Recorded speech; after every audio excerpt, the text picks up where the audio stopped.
Bonjour à toutes et à tous, j'espère que vous allez bien. Voici une guidance pour le mois de janvier pour les personnes sous le signe de la balance. Alors on est parti. Alors on a le pape, l'ermite, le jugement, le pendu et l'étoile. Alors on voit que pour les personnes sous le signe de la balance du mois de janvier, on a envie d'échange. Ce mois-là, ça va être vraiment sous le... Il y a la communication qui va être là, les opportunités aussi vont se présenter, vous avez de l'aide, hein.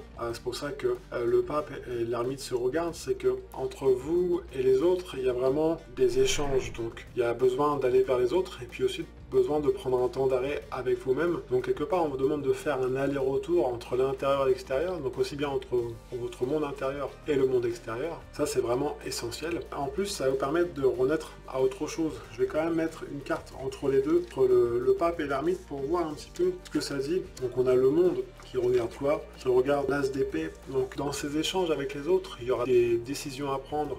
Donc il y aura besoin d'être clair dans votre mode de pensée. Il y aura peut-être des choses nouvelles d'ailleurs, des nouvelles rencontres. Donc ça peut être d'ordre sentimental, ou aussi bien dans votre travail, il y aura des nouvelles idées. Donc s'il y a des choses à mettre en place, besoin de faire évoluer votre entreprise, ou aussi bien besoin voilà, de changements dans vos croyances. Allez-y, demandez de l'aide, mais dans cette aide que vous demandez à l'extérieur, revenez encore une fois à l'intérieur et soyez votre propre tamis. Ça va permettre de vraiment de passer à autre chose. Le jugement, c'est une petite mort qui vient vraiment éliminer tout ce que vous n'avez plus besoin. C'est pour ça que l'arcane 13 est là au-dessus, pour vous aider à élaguer tout ce que vous n'avez plus besoin. Et en plus, le pendu vient vous accompagner au niveau du cœur. Donc, dans ces prises de décision, encore une fois, soyez vraiment en accord avec votre authenticité, avec ce que vous avez envie de partager avec les autres. C'est vraiment essentiel. Et en plus, l'étoile qui regarde tout le tirage pour le mois de janvier, on voit que vous êtes guidé. Donc, n'hésitez pas à demander, à vraiment à taper l'épaule sur l'épaule de l'ermite quelque part, pour qu'il vienne vous éclairer dans vos prises de décision, dans ce que vous avez envie, dans ce que vous avez besoin et pas besoin, afin de vraiment de vous positionner et mieux repartir pour l'année 2023. Donc c'est un mois où il y a des décisions à prendre, il y a des modes de pensée à changer peut-être dans vos croyances aussi. Encore une fois, c'est un tirage général, donc ça va peut-être pas forcément parler à tout le monde, mais voilà, il y a un temps d'arrêt aussi à prendre et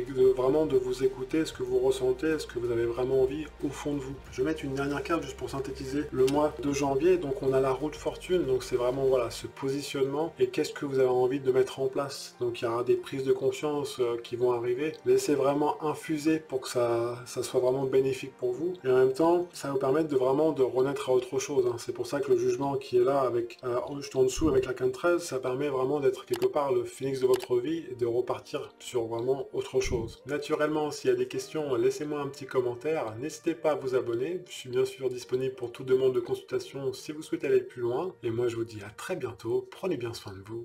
Ciao, ciao.